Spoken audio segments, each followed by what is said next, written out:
mula sa sugar, ang kita mula sa importasyon ng sibuyas na hawak naman ni Martin Araneta.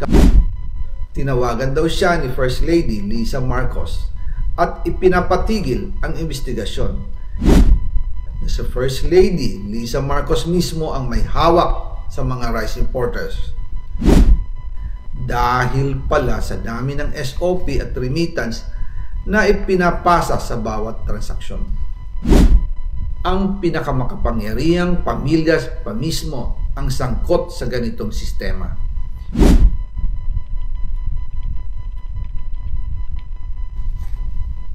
Ngayon naman po, tungkol sa kampanya nitong 2025 elections, nagkwento sa akin si dating Speaker Martin Romualdez.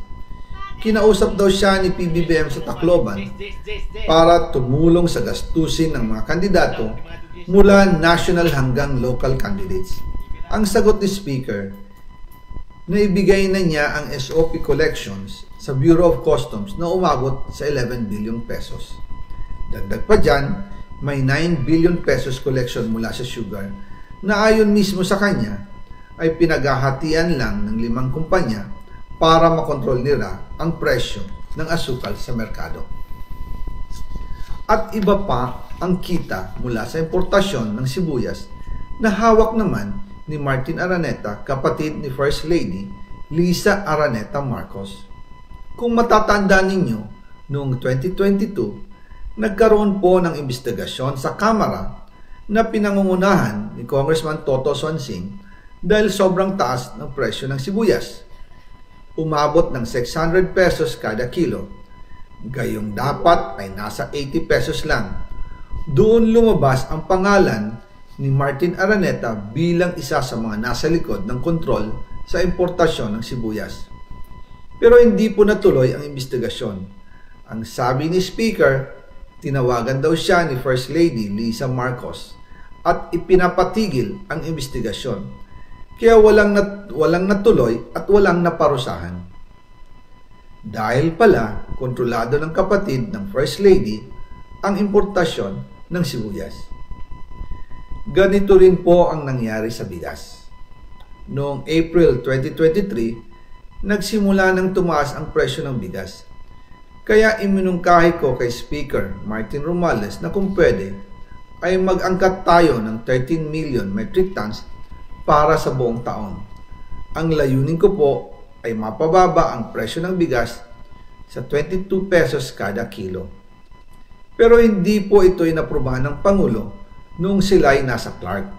Dahil doon, sumipa ang presyo ng bigas na umabot ng 55 pesos kada kilo hanggang 2024. Noong 2024, kinausap ko ulit si Speaker Martin Romualdez na kung pwede makausap namin si Secretary Laurel Chu ng Department of Agriculture at Secretary Ralph Recto ng Department of Finance para maibaba ang taripa ng bigas mula 35% to 15%. Sinabi ko kay Speaker Martin Romualdez na kung pababayaan natin ang patuloy ng pagtaas ng presyo ng bigas at umabot ito sa 60 pesos kada kilo, siguradong magagalit na ang taong bayan.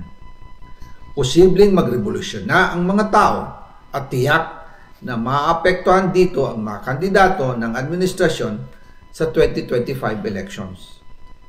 Isa sa mga patunay na hindi na masaya ang taong bayan ay ang pagbaba ng approval rating ng Pangulo noong panahon na iyon dahil sobrang taas na ang presyo ng bigas.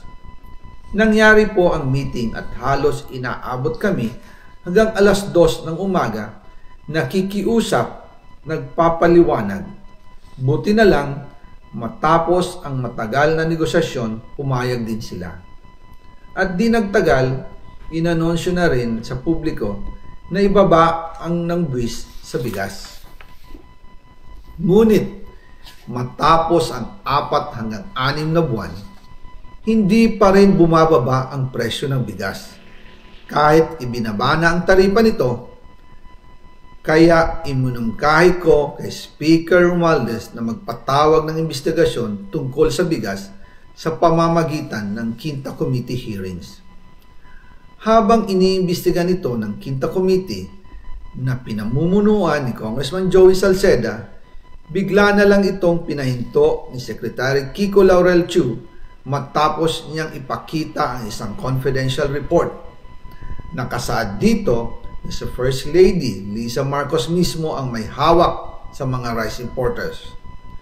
Ayon kay Secretary Laurel, maaapektuhan daw ang First Lady kung itutuloy ang investigasyon dahil kasama raw nila sa Vietnam visit ang ilang importer ng bigas at nag-dinner pa raw sila roon.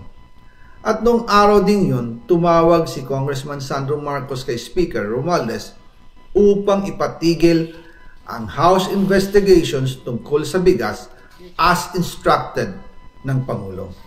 Magkasama kami ni Speaker Martin Romualdez nang tumawag si Congressman Sandro Marcos.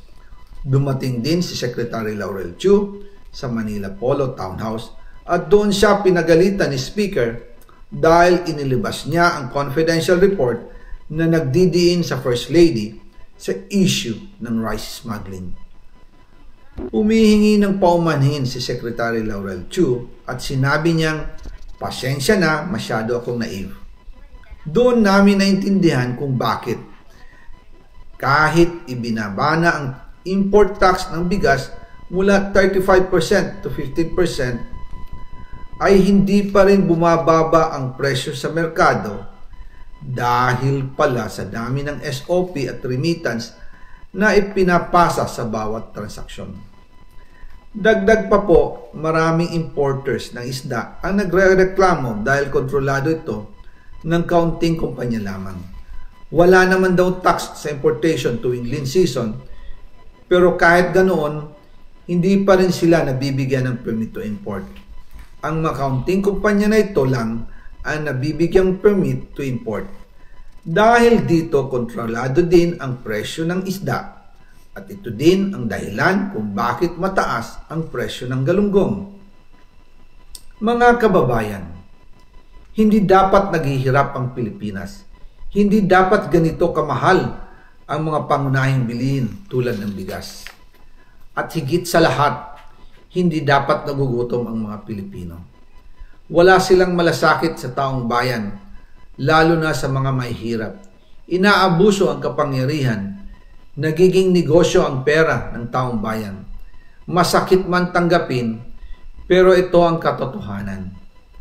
Ang pinakamakapangyarihang pamilya pa mismo ang sangkot sa ganitong sistema. Mula sa Pangulo, First Lady, hanggang sa anak, sila mismo ang nagtatakda, kumukontrol, at nakikinabang sa mga transaksyon dapat sanay para sa kapakanan ng sambayanan. Hawak at kontrolado nila halos lahat ng ahensya, kaya nagagawa nilang itago ang katotohanan. Sa mga susunod na araw, marami pa po akong isisiwalat. Maraming salamat sa inyong oras at patuloy na pag-unawa. Naway, magising tayo sa katotohanan at sama-sama nating hanapin ang hustisya para sa bayan. Diyos mabalos po sa Indogabos.